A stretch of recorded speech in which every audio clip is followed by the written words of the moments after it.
G'day headbangers and welcome to Dozers Metalworks.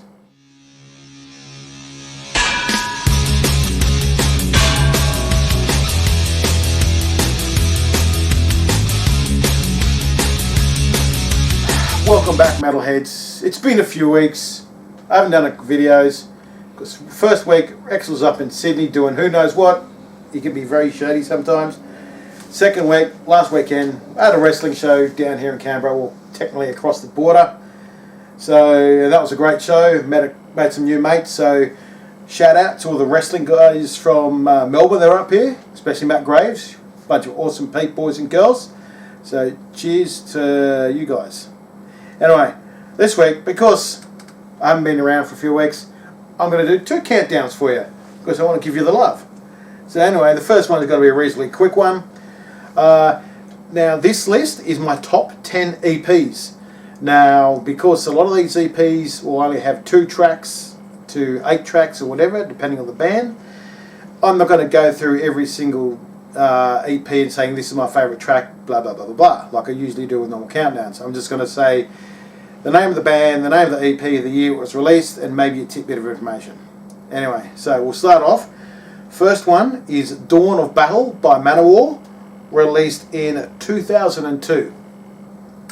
Next one, one of my favourites, A Change of Seasons by Dream Theater, released in 1995. Only the real main track on it is the title track, goes for 23 minutes. It's a long one, but it's a great one. Next one is Over the Hills and Far Away by Nightwish, released in 2001. The next one is I'm the Man by Anthrax, released in 1987. The next one is Metal by Newsted, released in 2013.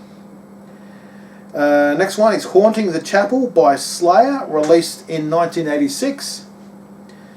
Next one is No More Lies by Iron Maiden, released in 2004. Next one, 7 Inches of Satanic Panic, released by Ghost in 2019. Now the next two are probably my 2 favourites. The 598 EP Garage Days Revisited by Metallica, released in 1987. This was the first recording they released with the new bass player Jason Newsted. Now my top one is Hidden Treasures by Megadeth, released in 1995. Now why this one means so much to me was years ago when I was a young lad, I always used to say that Megadeth had a lot of B-side tracks on their singles as well as stuff used in soundtracks. So I thought, wouldn't it be good if they released an album at one stage which had all these B-sides and soundtrack songs on it.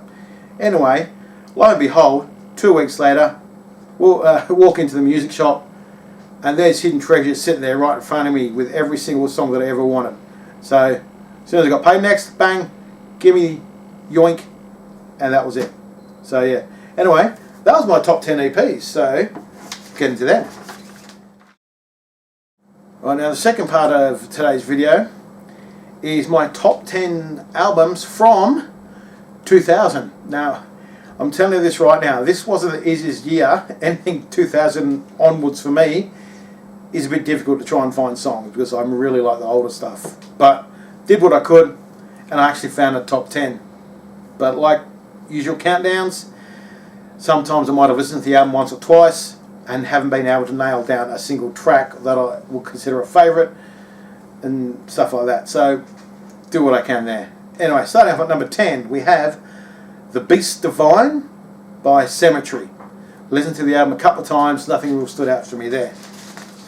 Number 9 is Infinity by Stratovarius. The only standout track for me on this so far is Hunting High and Low. Now that album for Stratovarius, the album artwork was done by none other by Mr. Derek Riggs, who many of you may know or may not know, did all the Iron Maiden covers for their albums and singles in the 80s. So he did quite a few for Stratovarius, and yeah, it's pretty good. Okay, number 8. Again, it's an album I've only listened to a few times. Haven't really nailed down many tracks, and that's The Sickness by Disturbed. Now, number 2 track, my favourite of that is Shout 2000, which is a Tears for Fears cover. And then number 1 was Down with the Sickness. Again, it's probably my least liked album from them, but you know, it was their first, so who knows? Get into what you can. Now, number 7. A lot of people may like these guys and may not like these guys. I always liked them. Haven't heard any of their later stuff over the years, but this album was their most popular. And that's Chocolate Starfish and the Hot Dog Flavoured Water by Limp Bizkit. Or as we like to say back in the days, the limping with the biscuit. Now, the honourable mention track on that is Hold On, which is like a real acoustic ballady song, which is really good. Number 3, My Generation. Number 2, Rollin', the air raid vehicle version. And of course, number 1 is Take a Look Around, which you may or may not know was used for the Mission Impossible 2 movie. So yeah, that was pretty good there as well. Number 6. Again, another album that I've listened to a few times, enough to pick my favourite tracks. I think it's the album that made them big, gave them a name. And that's Hybrid Theory by Linkin Park. Honourable mention is In the End, their ballad. I guess you call it a ballad anyway. Number 3 is Paper Cut. Number 2 is obviously the track that made them big, One Step Closer, which I do like, but my favourite song on it is Points of Authority. Now, number 5. Now, Rex, I know you were sniggering back there. I know you like this album. Wishmaster by one of our favourite bands, Nightwish. Again, I do like the album. You can really see how high Taria's voice hits the high octave range. Number 2 song for me is Kinslayer, and then number 1 is definitely the title track, Wishmaster. Absolute cracker of a song. So yeah. Okay, number 4. Now I know some of my fellow wrestlers, including my mate Rexy behind the camera there, knows this album. They may or may not own it, of course. Fozzy by Fozzy. Now, many people you may not know that Chris Jericho, the wrestler, is the lead singer of the band Fozzy, and he is the guitarist of Stuck Mojo, Rich Ward, in the band as well. Now, this first album, look, with this one it's going to be different because 95% of the album is all covers, and I think they have 1 or 2 songs like originals. So look, I'm not really going to say these are my 3 favourite tracks because the whole album is covers. So it's whole album is pretty good. Now, number 3. This band is probably one of my favourite bands of all time. They're doing a tour of the world at the moment, but not exactly as them, more as a tribute to them. And that album is Reinventing the Steel by Pantera. Now, it's the last Pantera album before they broke up. Whole album is pretty good, but the main standout track for me was a single that released, Revolution Is My Name. So yeah, that was pretty sweet, that one. Now, number 2. This one I got into these guys through a guy I used to work with years ago. Never heard of the band until he lent me the CD. And that is Declaration of a Headhunter by Stuck Mojo. Sort of rap metal kind of stuff there. As a Rich Ward, the guitarist. The whole album is pretty good, but the 3 standout tracks for me were Reborn, Evolution, and Drawing Blood. I actually got a few of my other friends into Stuck Mojo through this album as well, so that was pretty good.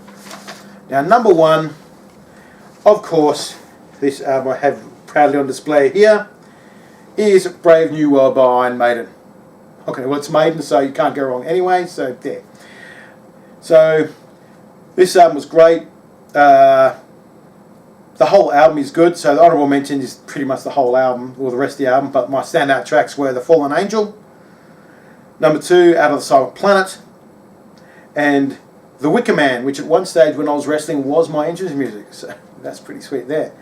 And it was the return of Bruce Dickinson to vocals and Agent Smith to guitar, and because they didn't want Yannick Gers to leave, they said we'll keep him, and so it then became a 3 guitarist band.